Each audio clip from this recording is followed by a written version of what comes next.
Bom dia a todos. Agradeço também o convite, parabenizo também pela iniciativa. E essa doença, eu acho que ela preenche bem muita coisa que a gente está discutindo aqui.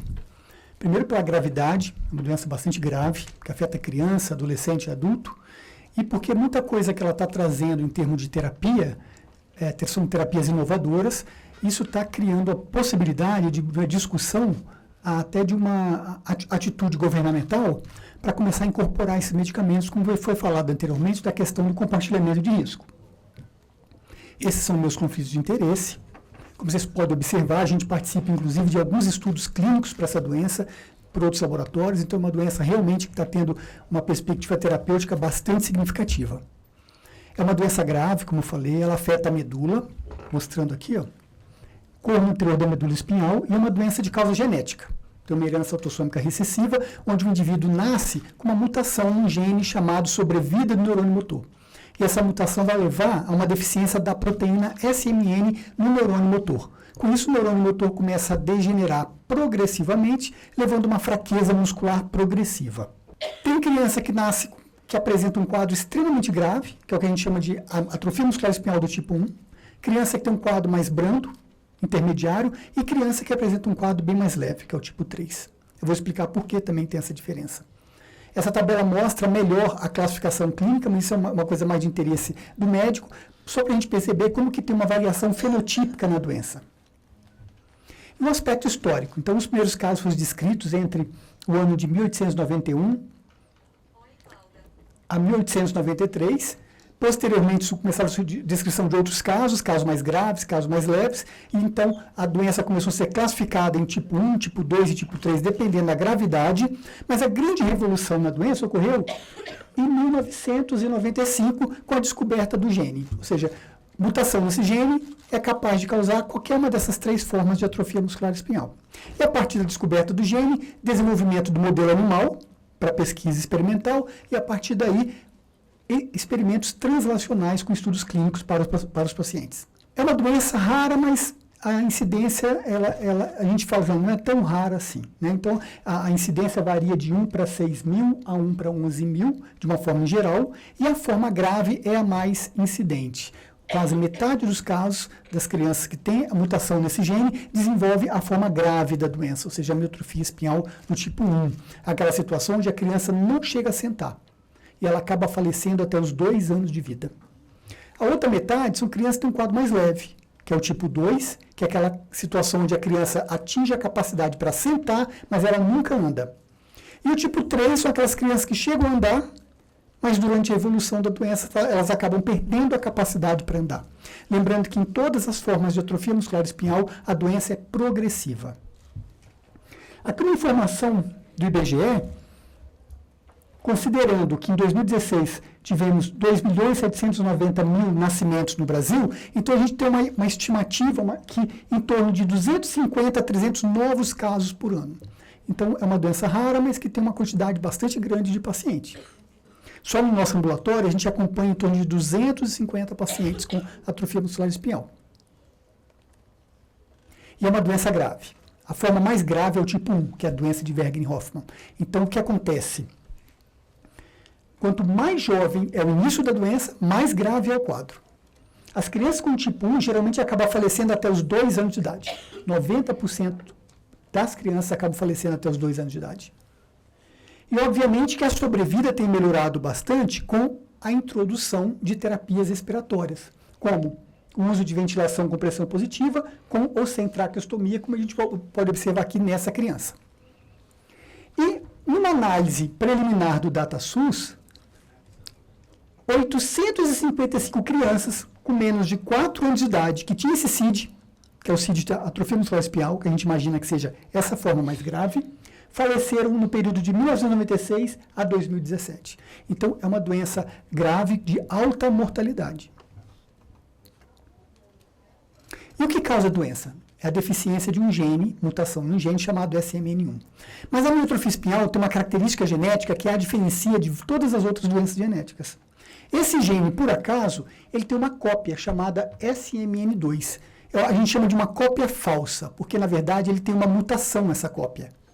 Mesmo com essa mutação, essa cópia produz um pouquinho da proteína. Mas quem produz a proteína numa quantidade normal é o SMN1. Então, o que acontece? O SMN2 ele tem uma mutação numa região, na hora que vai ocorrer a transcrição para o RNA mensageiro, um pedaço desse gene, que é o exon 7, ele é eliminado. Então, a proteína sai faltando um pedaço. Então, ela é rapidamente degradada. Então, menos de 10%, menos de 20% da proteína produzida por essa cópia falsa, ela é aproveitável, o restante não é. Então, o que acontece na atrofia muscular espinhal? O indivíduo nasce com uma mutação que afeta o SMN1, ele não funciona. Mas ele retém a cópia do SMN2. Essa cópia é capaz de produzir uma certa quantidade da proteína, mas não é o suficiente para evitar a doença. Então, nós temos indivíduos que têm 2 cópias do SMN2, indivíduos que têm então, em termos de diagnóstico, esse é um indivíduo normal, um alelo do pai, um alelo da mãe. 98% das crianças têm uma ausência total do gene SMN1 e 2% tem ausência de um alelo, mas tem uma mutação de ponto no outro alelo que leva também a uma deficiência total da proteína. Isso é importante na hora que a gente for interpretar os testes diagnósticos. Então, é uma doença de herança autossômica recessiva, onde o pai é portador, a mãe é portador, e 25% das crianças nascem afetadas. E é uma proteína que tem uma função bastante importante dentro da célula, que ela é capaz de regular o splicing e a produção de outros genes, não só o gene SMN1. Então, a ausência dela acaba impactando na função de vários outros genes. Isso ocorre no corpo celular do neurônio motor, no axônio, na mielina, na junção entre o músculo e o nervo e até no tecido muscular. Então, não é uma doença pura do neurônio motor, mas é uma doença que afeta toda a unidade motora. E por que ele tem, então, uma diferença de gravidade? Tem criança com a mesma mutação, que tem uma forma grave, que é o tipo 1, e criança com a mesma mutação, que tem uma forma branda, que é o tipo 3. Isso ocorre porque, na verdade, aquela cópia remanescente, que é o SMN2, embora ela produza pouca proteína, quanto mais cópias o indivíduo tiver desse gene SMN2, melhor é o fenótipo. Então, nós temos aqui, olha, um indivíduo que tem amiotrofia tipo 1, que é aquela forma mais grave, tem 2 cópias do SMN2. Indivíduos que têm amiotrofia tipo 2 têm, em geral, 3 cópias. Indivíduo que tem o tipo 3 tem 4 cópias. Ou seja, quanto mais cópias eu tenho daquele gene que produz pouca proteína, melhor é o fenótipo, embora eu não consiga evitar a doença. É importante a gente entender isso, porque parte das novas terapias que eu vou apresentar posteriormente estão implicadas em atuar ativando exatamente essa cópia remanescente no indivíduo. Então, o teste genético ele é feito da seguinte forma. Existe um teste inicial quantitativo, chamado de MLPA, que detecta se está presente ou não a mutação no gene. E tem um sequenciamento do gene. Esse sequenciamento do gene é um teste mais complicado, mas ele só é indicado naquelas situações onde o indivíduo tem uma mutação de ponto em um alelo. Hoje em dia, a gente tem programas de empresas que pagam esse teste. Então, não há justificativa mais para não se pedir esse teste. Então, para toda criança onde há uma suspeita de atrofia muscular espinhal, o teste é gratuito, financiado por um laboratório. E, obviamente, é uma situação que precisa de uma abordagem multidisciplinar. Então, não vou entrar em detalhe nisso aqui, mas fisioterapia, terapia ocupacional, toda a parte ortopédica, a parte nutricional, a parte respiratória e assim por diante. Então, é uma criança que, quando chega ao seu hospital, ela demanda um envolvimento praticamente todo o hospital. Serviço de pneumologia, de gastroenterologia, serviço de terapia intensiva, serviço de pronto-socorro, enfim. E quais são as 2 principais estratégias terapêuticas desenvolvidas para essa doença? A primeira, considerando que o indivíduo ainda tem o SMN2, aquela cópia falsa, algumas moléculas podem atuar nesse gene SMN2 e tentar estimular que ele produza mais proteína. Então, essa é uma estratégia. A outra estratégia é repor o gene que está faltando, que é o SMN1. Isso é feito através de terapia gênica, vetor viral. Então, na primeira estratégia, ele observa que a gente não tem o SMN1, o indivíduo retém o SMN2, então eu vou ativar esse gene e produzir mais proteína. Então, uma das moléculas que fazem isso é o nusinercena, ou Inspirasa. É um remédio que foi aprovado recentemente ano passado pela Anvisa e agora está em processo de incorporação. O Inspirasa tem uma história bastante rápida também de desenvolvimento. Em 2004 foi descoberta uma região um gene SMN2 capaz de controlar o splicing do exon 7. Então, quando você bloqueia essa região, ao invés de, durante o processo de transcrição, o indivíduo perder aquele fragmento, que é o exon 7, o indivíduo acaba retendo ele. Então, é uma molécula de RNA, chamada de oligonucleotídeo, que é aplicado no paciente na via intratecal. Então, houve o desenvolvimento da molécula. Observe que em 2016, já na fase 1 do estudo clínico, o medicamento já foi aprovado pelo FDA, rapidamente aprovado também pela Anvisa no Brasil, em 2017, e agora em processo de incorporação. Então, nós temos dois estudos principais desse medicamento, do Spinraza. Um estudo foi feito com crianças com amiotrofia do tipo 1, foi publicado em 2017, na revista New England Journal of Medicine. Então, nesse estudo chamado ENDEAR, observe que 121 pacientes com amiotrofia do tipo 1 participaram do estudo. E foi observado que 51% das crianças apresentaram melhora do marco motor. Obviamente, tem vários outros desfechos apresentados nesse estudo, eu não tenho tempo aqui para apresentar tudo, mas o mais importante é, criança com atrofia muscular espinhal do tipo 1, a partir do momento que ocorre o início da manifestação, a criança começa a perder as funções, até o momento que entra num padrão de insuficiência respiratória e óbito. Com o medicamento, a criança passou a estabilizar e a ganhar funções. E a maioria delas não vão mais para ventilação mecânica. Obviamente, quanto mais precoce você inicia o tratamento, melhor o resultado. O outro estudo avaliou crianças um pouquinho mais velhas, com amiotrofia do tipo 2 e tipo 3. E os resultados foram muito bons também. Houve melhora nos scores de escalas funcionais no grupo tratado em 57% das crianças. Ou seja, um resultado extremamente favorável. Esses resultados são tão impressionantes porque, para quem trabalha com doenças raras, doenças graves neurológicas, isso a gente nunca tinha visto em nenhum tipo de tratamento, em nenhuma condição. Né? Realmente bastante impactante. Medicamento administrado via intratecal. E outro estudo bastante interessante, aquelas mães que já tinham bebê com atrofia muscular espinhal, que engravidam, eventualmente, assim que a criança nasce, faz o teste. Se deu positivo, ou seja, a criança vai desenvolver a doença, mas ela ainda não desenvolveu, então tem esse estudo chamado NURTURE. É uma administração do medicamento numa fase pré-sintomática. Aí o resultado é espetacular.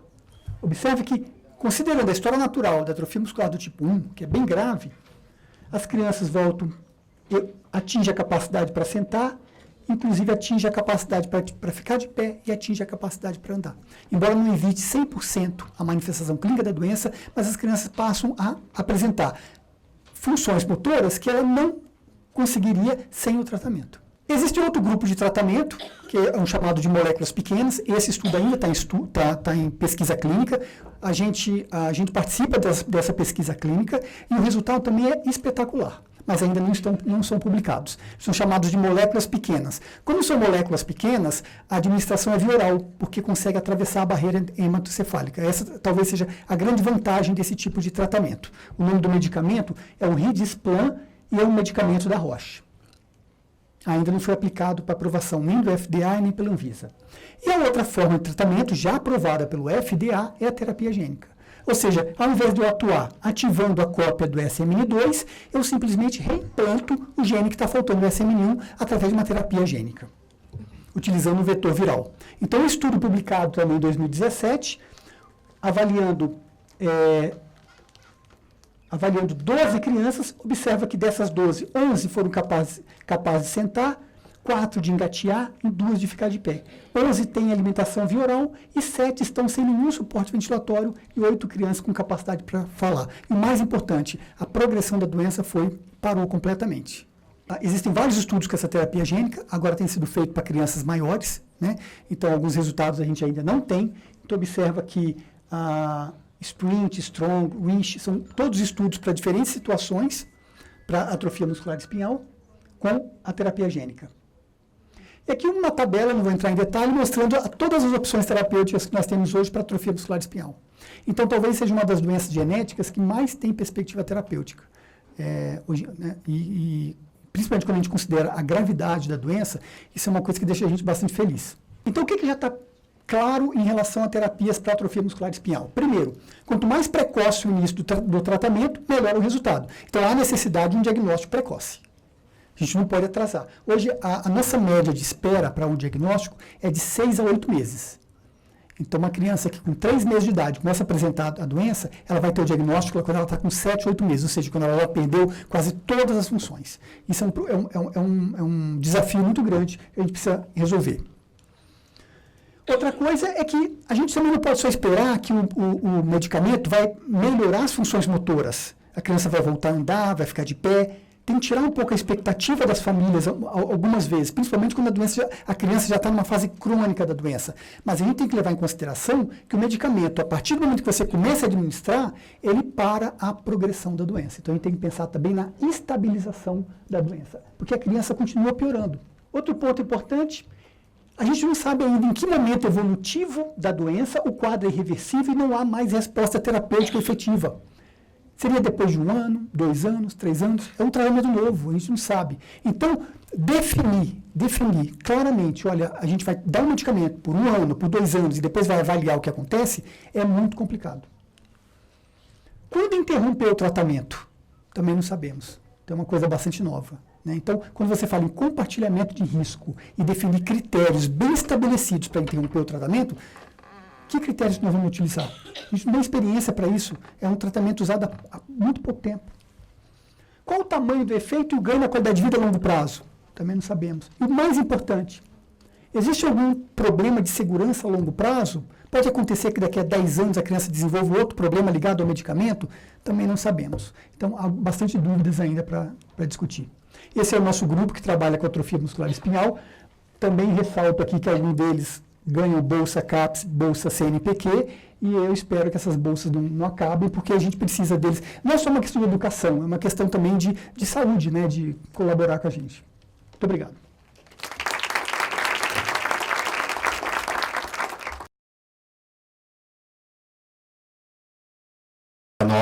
Doutora do Hospital das Clínicas de Porto Alegre. Doutor Edmar, parabéns, acho que os avanços são impressionantes e para nós todos deixa uma mensagem positiva e de esperança que a terapia gênica, assim como está tendo um sucesso já promissor na área de atrofia muscular espinhal, consiga também passar para as outras áreas. E mais uma vez a gente vê a importância do diagnóstico precoce e preciso, não só na área de genômica, mas na verdade o diagnóstico de uma forma bem ampla, acho que pode trazer muitos bons resultados, inclusive em outros segmentos.